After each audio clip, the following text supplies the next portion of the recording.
पुरानी दिल्ली में चांदनी चौक पर छुट्टन सिंह अपना गोलगप्पे का ठेला लगाता था। जो भी लाल किला घूमने आता तो सामने चांदनी चौक पर जाकर छुट्टन के गोलगप्पे जरूर खाता। आइए आइए देवी और सज्जनों, छुट्टन की दुकान पर आइए और दिल्ली के मशहूर गोलगप्पे खाइए। एक बार खाएंगे तो बार बार मांगेंगे। जब कोई ग्राहक छुट्टन की दुकान पर आता तो छुट्टन उसे बहुत प्यार से गोलगप्पे खिलाता। छुट्टन की दुकान अच्छी चल रही थी। एक दिन जोगिंदर सिंह अपनी पत्नी और बच्चों के साथ लाल किला घूमने आया। जब वे लोग अपनी कार में बैठकर वापस जाने वाले थे तो जोगिंदर की पत्नी ने कहा, ए जी सुनिए, मैंने सुना है यहाँ चांदनी चौक पर छुट्टन नाम का एक गोलगप्पे वाला है। उसके गोलगप्पे बड़े ही स्वादिष्ट होते हैं। चलिए चलकर खाते हैं। चलो। वे सभी अपनी कार में बैठकर छुट्टन के ठेले के पास पहुँचे। भाई कितने रुपए की प्लेट है? सर मात्र 20 रुपए की प्लेट है। उसमें पूरे 10 गोलगप्पे हैं। खुद भी खाइए, अपने रिश्तेदारों को भी खिलाइए। 4 प्लेट लगा दे। भाई मेरी प्लेट में गोलगप्पे थोड़े तीखे कर दियो। और मेरे गोलगप्पे में अंकल मीठी वाली सोंठ जरूर मिला देना। अंकल मेरे गोलगप्पे में चने ज्यादा डालना। भाई मेरे वाले सादा रखियो गोलगप्पे और उसमें पानी भी बस। ठीक है। छुट्टन कुछ ही देर में सबके हिसाब से 4 प्लेट तैयार करके दे देता है। छुट्टन की आदत होती है कि वह अपने ग्राहकों से बातें करता रहता। छुट्टन बच्चों से पूछता है, अरे प्यारे बच्चों, तुम किस क्लास में पढ़ते हो? मैं 5th क्लास में हूँ। मैं 6th क्लास में हूँ। जोगिंदर को जहाँ भी मौका मिलता वो अपनी अमीरी का दिखावा करना शुरू कर देता। दोनों बच्चे क्रिस्टोफर इंटरनेशनल स्कूल में पढ़ते हैं। अरे साहब, मेरी बेटी भी उसी स्कूल में 4th क्लास में पढ़ती है। ये सुनकर जोगिंदर चौंक जाता है। वो अपने मन में सोचता है, एक गोलगप्पे वाले की बेटी इतने महंगे स्कूल में पढ़ती है। ये सुनकर उसे छुट्टन से जलन होने लगती है। भाई एक पापड़ी खिलाइयो। और मुझे थोड़ा पानी दे दे। छुट्टन जोगिंदर की वाइफ को पापड़ी खिलाता है और जब वो जोगिंदर की प्लेट में पानी दे रहा होता है तो गोलगप्पे का पानी गलती से जोगिंदर की शर्ट पर गिर जाता है। अरे अरे अरे, ये क्या हो गया? मैं माफी चाहता हूँ सर, गलती से पानी आपकी शर्ट पर गिर गया। तेरी इतनी हिम्मत कि तूने मेरी शर्ट पर पानी गिरा दिया। तुझे पता भी है मैं कौन हूँ? मैं भारत सरकार के स्वच्छ भारत अभियान का मैनेजर हूँ और तूने मेरी शर्ट गंदी कर दी। अब देख मैं तेरा धंधा बंद करवा दूंगा। अरे साहब, इतनी छोटी सी बात पर इतना गुस्सा क्यों होते हो? मैं माफी मांगता हूँ, कृपया मुझे माफ कर दें। आप कहें तो आपकी शर्ट पर गिरा पानी अभी जीभ से चाट लूं। लेकिन जोगिंदर उसकी एक नहीं सुनता और कार में बैठकर चला जाता है। उस दिन रात में जब छुट्टन अपने घर पहुंचता है तो उसकी पत्नी पूछती है, अरे क्या हुआ? आज आप बहुत परेशान लग रहे हैं। क्या पड़ोस में नींबू शिकंजी का ठेला लगाने वाली बसंती नहीं आई आज? नहीं, ये बात नहीं है। बसंती ने तो आज भी मुझे शिकंजी पिलाई। छुट्टन सारी बात अपनी पत्नी को बताता है। आप चिंता न करें, वो जो भी करें ईश्वर हमारी मदद करेगा। मैं कल ही देवी मैया पर 11 का प्रसाद चढ़ा कर आऊंगी। अगले दिन जोगिंदर अपने साले नट्टू को लेकर छुट्टन के ठेले के पास पहुंचता है। जोगिंदर नट्टू से कहता है, सुन नट्टू, तू वैसे भी बेरोजगार घूमता रहता है। मैं तुझे सारा सामान खरीद कर देता हूँ और एक ठेला भी। कल से तू भी यहीं पर गोलगप्पे का ठेला लगाना और इस छुट्टन का बिजनेस खराब कर देना। अगले दिन से नट्टू भी छुट्टन के बराबर में अपने गोलगप्पे का ठेला लेकर खड़ा हो जाता है। कुछ दिनों में छुट्टन की कमाई पहले से आधी हो जाती है। छुट्टन एक रात घर पहुंचकर अपनी पत्नी से कहता है, अब तो मेरी समझ में नहीं आ रहा कि मैं क्या करूं। मेरी कमाई कम होती चली जा रही है।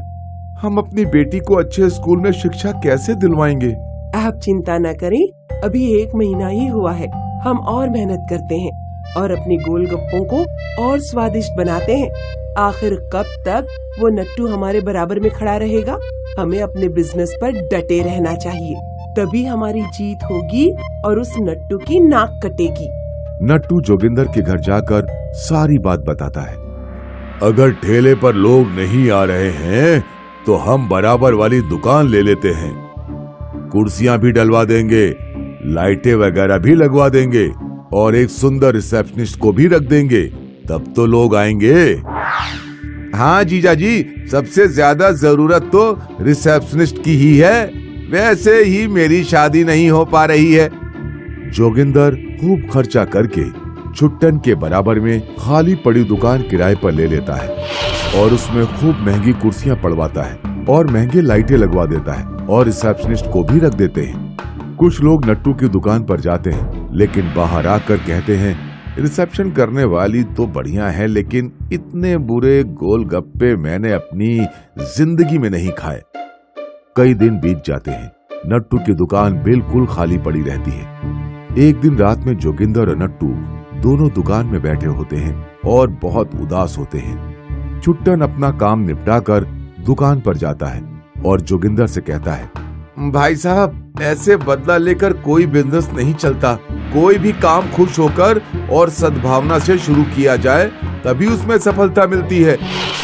ग्राहक तो सबसे पहले गोलगप्पे का स्वाद देखते हैं। आपने बेफालतू में अपने इतने सारे पैसे बर्बाद कर दिए, केवल मुझसे बदला लेने के लिए। तुम ठीक कहते हो भाई छुट्टन। जब मैंने सुना कि तुम्हारी बेटी भी इतने बड़े स्कूल में पढ़ती है तो मुझे जलन हो गई। मुझसे गलती हो गई, मुझे माफ कर दो। मुझे छोटी सी बात पर इतना गुस्सा नहीं करना चाहिए था। अब मुझे रियलाइज हुआ है कि छोटा बिजनेस चलाने के लिए भी बहुत मेहनत करनी पड़ती है। आखिर तुम्हारी और मेरी बेटी में फर्क ही क्या है? बच्चे तो बच्चे ही होते हैं और सभी को अच्छी शिक्षा मिलनी ही चाहिए। जोगिंदर दुकान बंद करके नट्टू के साथ हमेशा के लिए चला जाता है और छुट्टन का धंधा फिर से अच्छा चलने लगता है।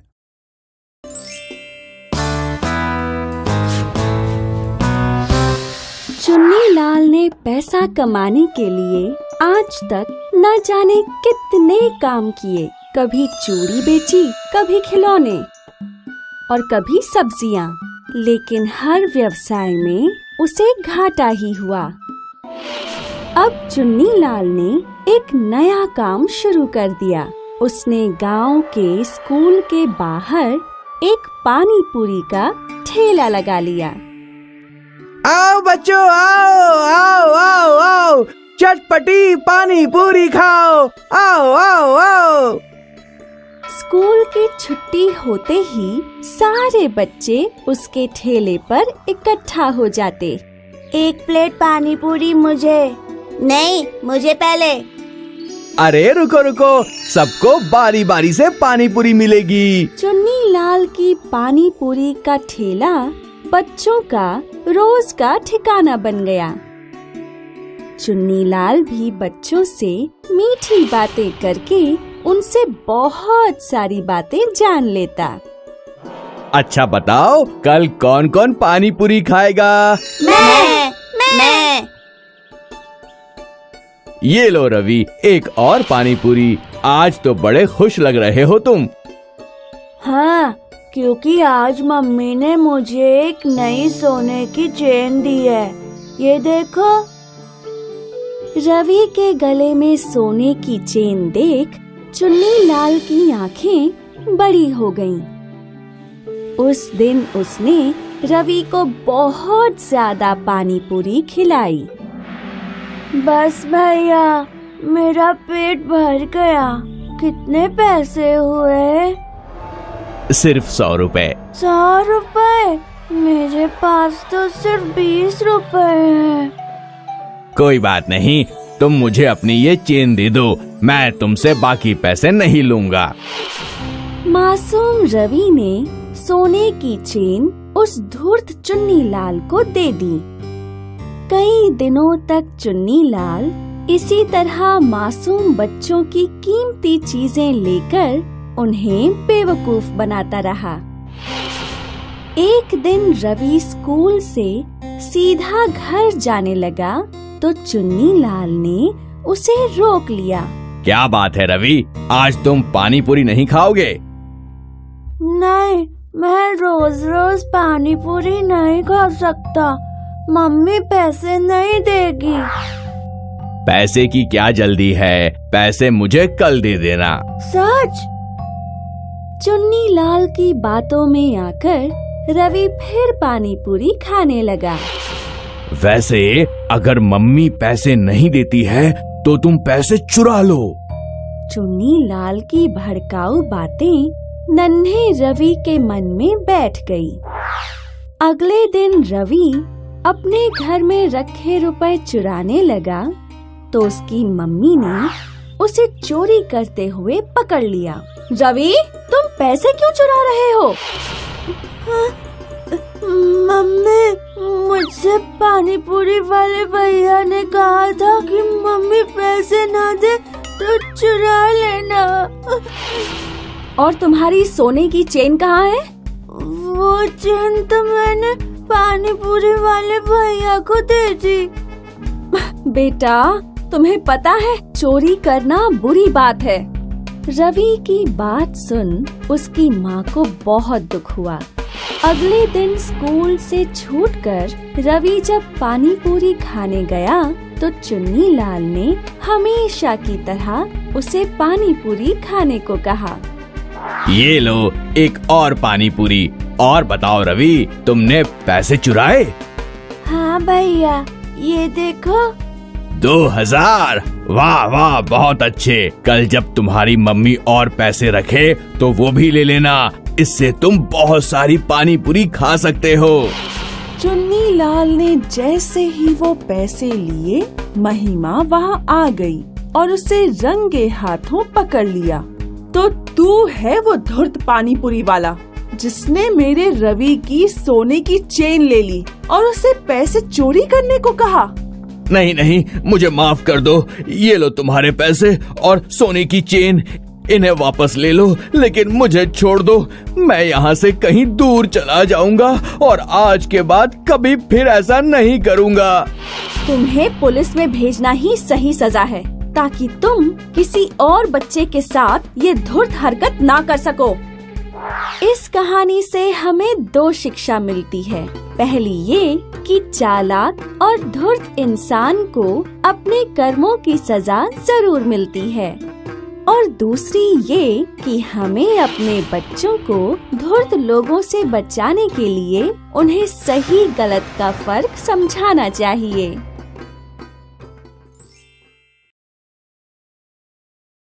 हाय, मैं हूँ शाइनी। अगर आप मुझे ऐसे ही देखना चाहते हैं तो इस वीडियो को जरूर शेयर करें और हाँ, इस चैनल को भी सब्सक्राइब करना ना भूलें।